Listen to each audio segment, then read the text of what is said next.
Le projet Install Boval que j'ai présenté ce matin a pour objectif d'accompagner à l'installation en viande bovine, en système allaitant en Pays de la Loire. Dit autrement, comment conserver les moules à veau en Pays de la Loire?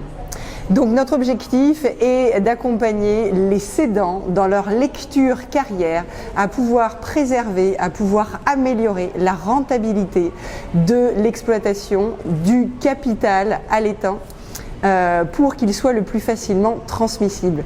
Dit autrement, pour que les banques puissent accompagner le porteur de projet à reprendre les exploitations et pour ça, favoriser une meilleure rentabilité de son atelier tout au long de sa carrière.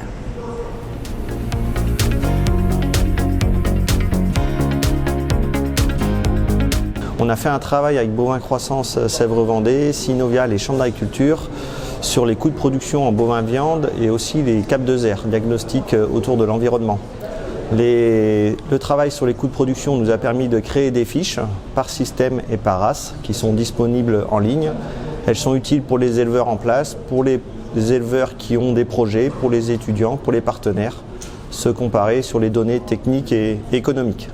Ce qui en ressortait d'un point de vue statistique, c'était essentiellement le coût de production qui expliquait les écarts de rémunération à l'intérieur d'un même système. L'objectif qu'on avait, c'était de répondre aux éleveurs, aux conseillers, pour donner des éléments, pour améliorer la rentabilité des systèmes tout en analysant et en prenant en compte l'empreinte carbone des élevages. La conclusion, elle n'est pas évidente, mais elle est quand même importante. On arrive à mettre en évidence le fait que les éleveurs qui gagnent bien leur vie, qui ont un niveau de rémunération satisfaisant, ont aussi des pratiques qui limitent l'empreinte carbone des élevages à l'échelle du territoire des Pays de la Loire.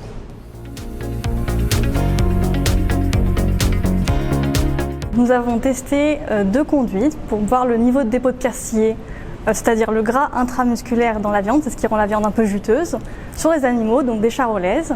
Et pour ça, on a 4 modalités, des rations qui vont être très poussées énergétiquement et sur une durée plus ou moins longue de finition.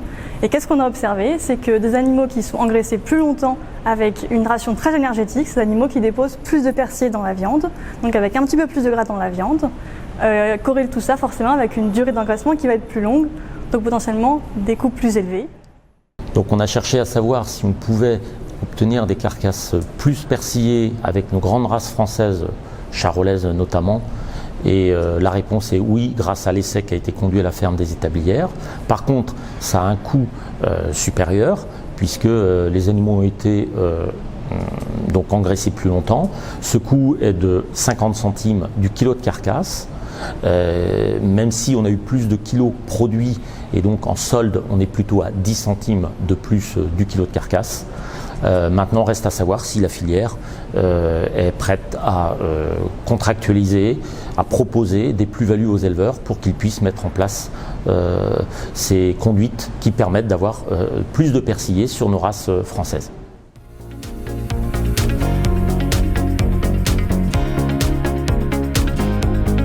Cette journée technique lait et viande a été l'occasion de présenter une partie des travaux conduits récemment sur la ferme expérimentale de Torigny d'Anjou, où on s'est intéressé en fait à l'alimentation de nos vaches sur la phase hivernale et arriver à trouver des rations les plus économes possibles au service du revenu de l'éleveur, mais aussi dans une optique de réduire l'empreinte environnementale que peut avoir l'activité d'élevage. Par rapport à ça, on a fait une hypothèse, c'est de se dire que est-ce qu'on peut se passer de complémentation en matière première pour l'alimentation de nos vaches sur cette phase hivernale sans pénaliser les performances. Et on a réussi à démontrer qu'on avait 2 itinéraires techniques qui étaient possibles pour nourrir ces vaches, en ayant de bonnes performances zootechniques qui permettent un bon revenu de l'éleveur, des économies en intrants, en matière première, et donc d'assurer un bon fonctionnement du système d'élevage. Donc 2 solutions qui sont aujourd'hui à disposition des éleveurs, qui sont robustes, économes et faciles à mettre en place à l'échelle des élevages.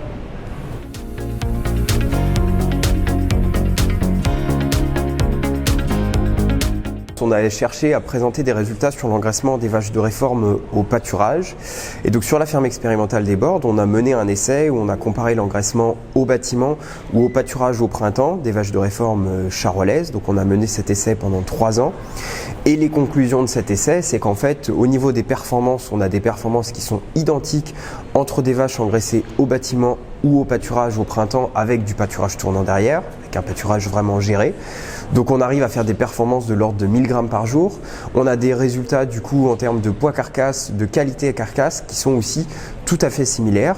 Donc finalement l'engraissement au pâturage au printemps paraît tout à fait performant d'un point de vue zootechnique, et quand on regarde d'un point de vue économique, il est évidemment beaucoup plus rentable avec une amélioration de la marge de l'ordre de 117%. En complément de ce qu'on fait à la ferme des Bordes sur l'engraissement des vaches de réforme au printemps, nous on a voulu aller voir plus loin sur plusieurs périodes d'engraissement au pâturage, donc printemps, été, automne. Pour le printemps, pas de problème, on arrive à engraisser, la ressource en herbe elle est là, elle est qualitative et donc ça fonctionne bien. Sur la période d'été, les durées d'engraissement peuvent être un peu plus longues puisqu'on a une qualité de l'herbe qui est un peu moindre et une disponibilité qui dépend fortement de la météo. Et sur l'automne, on a dû écourter l'expé puisque la première année, on avait une portance qui n'était pas suffisante pour finir notre engraissement au pâturage. Et à l'inverse, en 2022, deuxième automne, on n'a pas du tout fait d'engraissement puisqu'on n'avait pas de ressources en herbe. La conclusion de l'expé, c'est quoi? C'est possible d'engraisser des vaches de réforme au pâturage. Au printemps, c'est plus facile qu'en été, où la période d'engraissement est allongée. Et en automne, c'est un bon levier pour faire un pré-engraissement à l'herbe et donc diminuer le coût de la ration globale d'engraissement, même si on finit en bâtiment.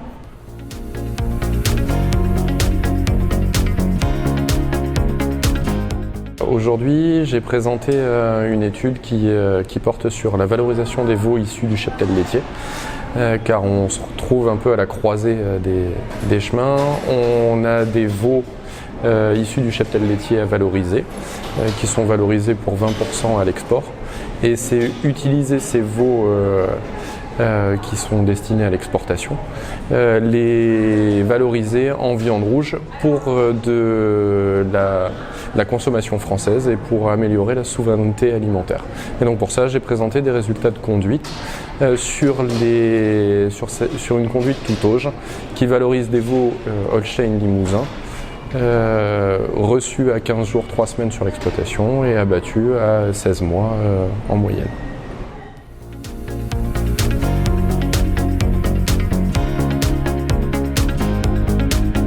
Je vous ai présenté aujourd'hui les résultats du travail d'Entracte. Ce travail de sociologie a étudié un ensemble d'initiatives collectives et individuelles autour des enjeux sociétaux. C'était bien un travail de sociologie et pas de technique, c'est ça qui est sa particularité. Ce que cette étude a démontré, c'est l'importance pour le conseiller d'avoir une posture mouvante, en particulier dans l'accompagnement de collectif, puisque les enjeux sociétaux sont par définition autant subis que choisis, et ils doivent être bien définis.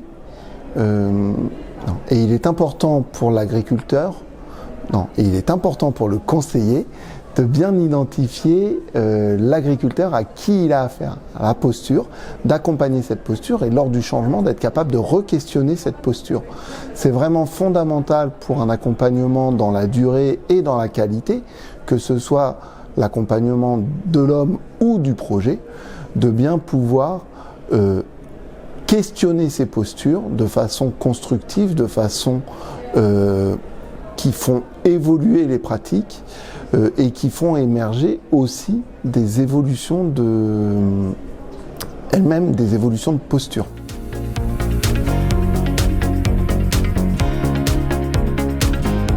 Aujourd'hui, je viens de vous parler de l'accompagnement des groupes au bien-être animal.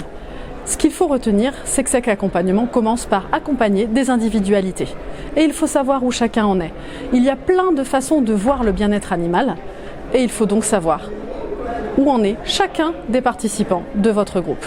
Pour cela, n'hésitez pas à prendre le temps d'explorer tout cela.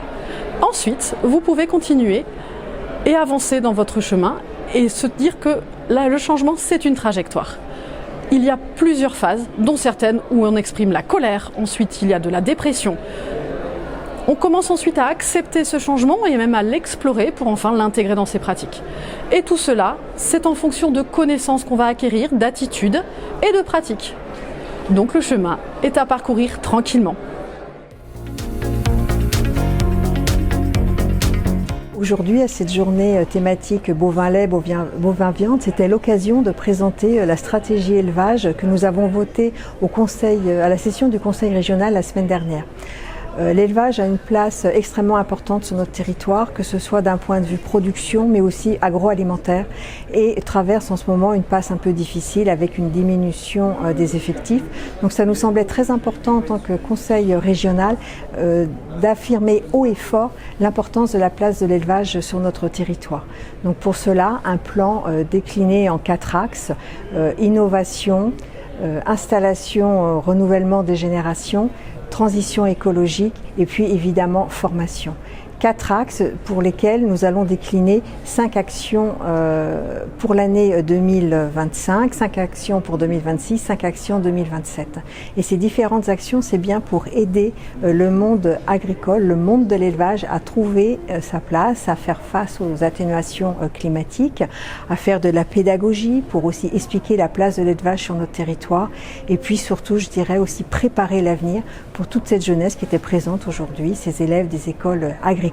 Nous leur devons aussi leur assurer un avenir confiant par rapport à la place de l'élevage sur notre territoire et tout ce qui est évidemment maintien de la biodiversité et protection de l'environnement. Donc c'est vraiment un acte fort d'engagement du Conseil régional.